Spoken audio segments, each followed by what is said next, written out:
দীর্ঘ ১৭ বছর যারা এই দলের জন্য যারা নিবেদিত, যারা এই দলের জন্য যারা মিথ্যা মামলা খেলেন, জেল খাটলেন, নিজের পরিবারের সাথে সময় দিতে পারলেন না। সেই ধরনের ব্যক্তিরাই আমরা দেখছি যে অনেক জায়গায় তারা বঞ্চিত হয়েছে। আমাদের জনাব ভারপ্রাপ্ত চেয়ারম্যান তারেক রহমান ইতিমধ্যে তিনি কথা দিয়েছিলেন যে যারা তরুণ এবং যারা দীর্ঘদিন এই দলের পিছনে তারা তাদের পরিশ্রম করেছে, দুঃসময়ে দলের পাশে ছিলেন, কর্মীদের পাশে ছিল, কর্মীদের দুঃসময়ে তাদেরকে দেখাশোনা করেছে।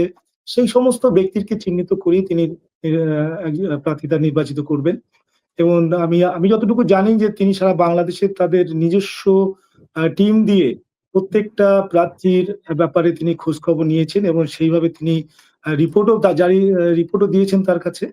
কিন্তু আমরা দেখেছি যে আসলে উনি একটা কথা বলেছেন আমাদেরকে গুলশানে ডেকে যে আমিও তো মানুষ, যে আমার ভুল হতেই পারে, প্রার্থিতা যাচাই আমার ভুল হতে পারে। যেমন দেখা যাচ্ছে যে অনেক জনপ্রিয় ব্যক্তি তাকে আমি দিতে পারছি না, যে কোনো কারণে দিতে পারছি না।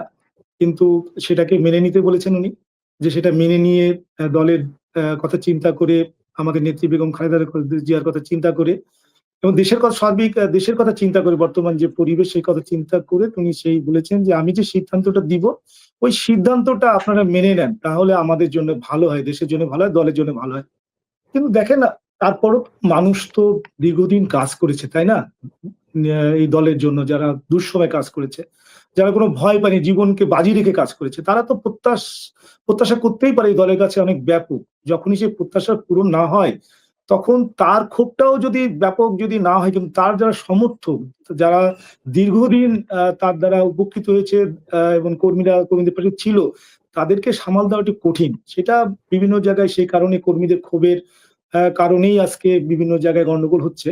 কিন্তু আমি বিশ্বাস করি যে যারা প্রার্থী রয়েছেন, যারা এই দলে যারা অনুগত, তারা দলের চেয়ারম্যান জনাব তারেক রহমান যেটাই চূড়ান্ত সিদ্ধান্ত নেবেন ওটাই চূড়ান্ত সিদ্ধান্ত। কিন্তু আমি আপনাকে একটা জিনিস বলে রাখি, এই প্রার্থিতা ঘোষণার সময় আপনি জানেন যে আমাদের বর্তমান মহাসচিব মির্জা ফখরুল ইসলাম আলমগীর সাহেব বলেছেন যে এটা হচ্ছে আপনার প্রাথমিক আপনার সদস্য, যে সংসদ সদস্যের যে প্রার্থী দিয়েছেন এটা প্রাথমিক, এটা চূড়ান্ত না।